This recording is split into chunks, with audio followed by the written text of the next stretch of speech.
and again, this is an open conversation to anybody watching. I know a handful of people who fall into this category. I'm just genuinely curious. What would bring you to a place like this? Is it a thoughtful, vulnerable conversation, or is it, I can make it 20 times more than the market? Yeah, that sounds very glamorous. I mean, 20 times, that's great. Even 4 times is great, but how sustainable is it? Right. I mean, somebody who's that young, say in their 30s, 20s, you want to maintain your lifestyle or even get better by, have an expected average life cycle of 70, 80 years old. So you still have 40, 50 years.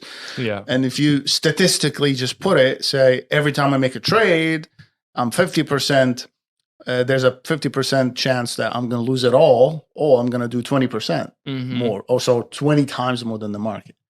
That means in every 4 trades, I'm going to lose it all.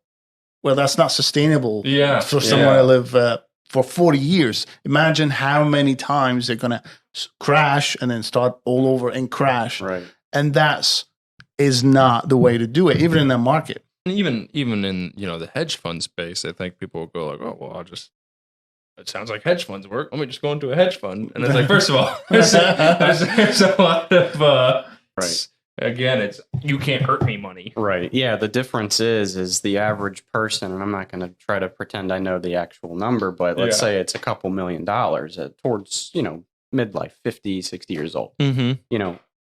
They don't have the capital to be able to go and do that. I'm going to use the word reckless investing. Hedge funds, it's probably a whole other philosophical conversation we could have another